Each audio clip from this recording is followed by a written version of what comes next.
বড় ধরনের কোনো দুর্ঘটনা ঘটার সম্ভাবনা নাই বিধায় আমরা এটা নির্বাপন ঘোষণা করছি। এখানে আপনারা জেনে থাকবেন যে কার্গো ভিলেজের যেই কাস্টমস হাউজের অংশটুকু, বিশেষ করে এই কাস্টমস হাউজের অংশ এবং তার সামনে যেই অংশগুলো ছিল, প্রতিটা জায়গাতে আসলে যেই কম্পার্টমেন্টালাইজড একটা ভাগ ভাগ করা ছিল, প্রত্যেকটা জায়গা ছোট ছোট করে ভাগ করা, এবং ভিতরে আপনার অনেকগুলো অংশ যেটা আপনার স্টিলের তৈরি, স্টিলের স্ট্রাকচার দিয়ে একতলা দোতলা পর্যন্ত আছে।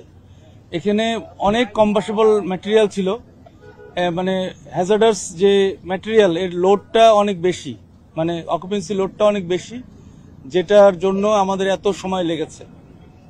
আর আরেকটা বিষয় যে যেই এখানে যদি অ্যাক্টিভ অথবা প্যাসিভ, মানে আমাদের যে কোনো ধরনের ডিটেকশন সিস্টেম যদি থাকতো এবং তার সাথে প্রোটেকশন সিস্টেম থাকতো, তাহলে হয়তো এতটা দুর্ঘটনা ঘটতোই না।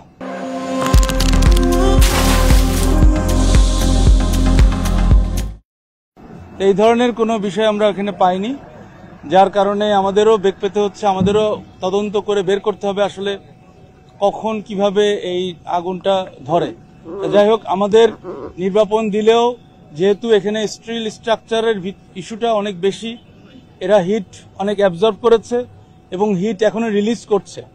হিট যেহেতু রিলিজ করছে, তার সাথে তার অথবা অন্যান্য কিছু কম্বাসেবল ম্যাটেরিয়াল রয়ে গিয়েছে, এই জন্য ধোঁয়া কিছুটা দেখতে পাচ্ছেন। তবে ভয়ের কোনো কারণ নাই, কোনো ফ্লেম নাই।